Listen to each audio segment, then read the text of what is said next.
नमस्कार मंडळी, आज एका नवीन व्हिडिओमध्ये आपलं सर्वांचं स्वागत आहे.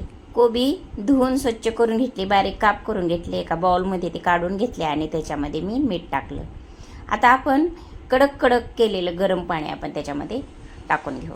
अशा पद्धतीने हे गरम पाणी टाकून घेतलं, त्याला थोडं हलवून त्याला झाकून बाजूला ठेवून दिलं. अशा पद्धतीने हे पाणी ओतून घेतलेलं आहे. चमच्यानं हलवून घेते आणि त्याच्यावर प्लेट झाकून मी बाजूला ठेवून देते. हे एक 5 ते 10 मिनिट बाजूला ठेवलं, त्याच्यातलं पाणी काढून घेतलं. हे परत त्या बाउलमध्ये आपण ते पीस काढून घेतले आणि मी त्याच्यामध्ये आता 1 टेबलस्पून दही घालून घेतले. अशा पद्धतीने दही घालून घेतलं आणि आता हे बाकीचे इन्ग्रेडियंट टाकू. हळद घातली, लसणाची पेस्ट, अद्रकची पेस्ट, लाल तिखट, धनेची पावडर, जिऱ्याची पावडर. अशा पद्धतीने हे इन्ग्रेडियंट आपण ह्याच्यामध्ये टाकून घेऊ.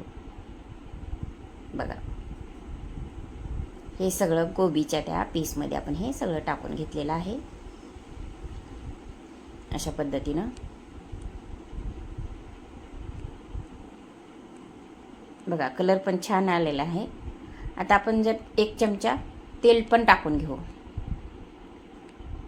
लिंबूचा रस स्किप झालेला आहे. 1 चमचा लिंबूचा रस पण टाकून घ्या. आता मीठ टाकून घेऊ. 1 टीस्पून मी मीठ टाकलेलं आहे आणि हे मिक्स करून घेऊन कोरिंडर लीव्ज पण टाकलं, कढीपत्ता पण टाकला आणि ते मिक्स करून आपण एक 25 ते 30 मिनिट आपण झाकून त्याला बाजूला ठेवून घ्यायचं. अशा पद्धतीनं असं मिक्स करून घेतलं, झाकून ठेवून घेतलं. आता त्याच्यामध्ये मी 2 टेबलस्पून तांदळाचं पीठ आणि 2 टेबलस्पून कॉर्नफ्लॉवर घातलेलं आहे. ते मिक्स करून घेतलं, त्याचे बॉल करून घेतले आणि जरा तेल तापवून घेतलं आणि त्याच्यामध्ये हे बॉल मी टाकून दिले. अशा पद्धतीनं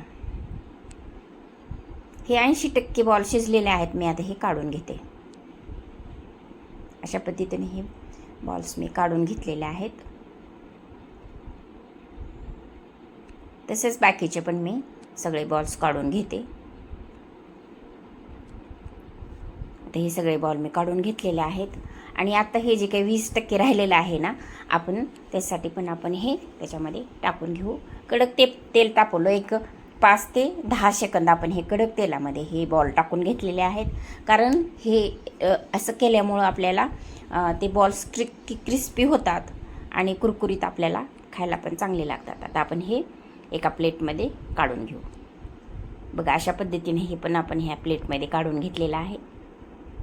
बघा, क्रिस्पी झालेले आहेत. कलर पण छान आले. अशा पद्धतीने हे आपण काढून घेतलं. आता मी गॅसवर एक पॅन ठेवते.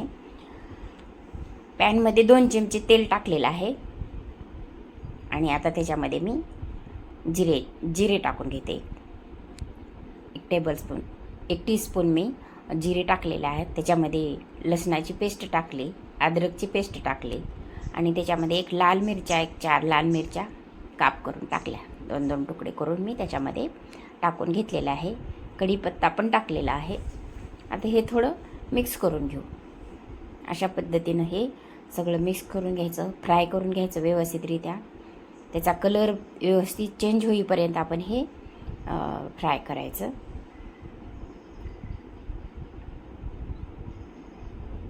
बघा, अशा पद्धतीनं मी हे मिक्स करून घेतलेलं आहे.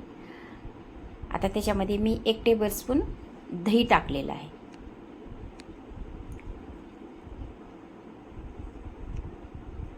अशा पद्धतीने हे दही टाकून घेतलं. हे सगळं मिक्स अगदी कलर व्यवस्थित येईपर्यंत आपण हे फ्राय करून घ्यायचं. अशा पद्धतीनं आता आपण त्याच्यामध्ये लाल तिखट टाकून घेऊ. 1 टेबलस्पून मी लाल तिखट टाकलेलं आहे, कारण कलर व्यवस्थित येतो.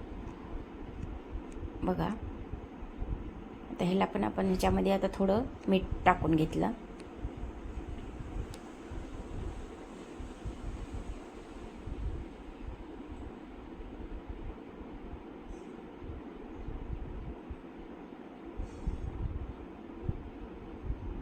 मीठ टाकून घेतलं.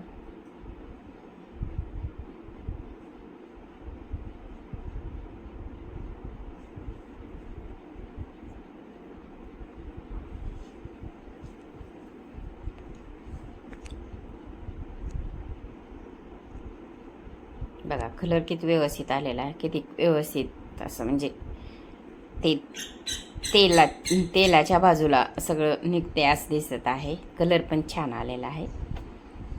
अशा पद्धतीनं आपण हे फ्राय करून घेतलेलं आहे. आता हे बॉल्स ह्याच्यामध्ये टाकून द्यायचे. हे मिक्स करून घ्यायचं व्यवस्थितरित्या. अशा पद्धतीनं बघा मिक्स झालेला आहे.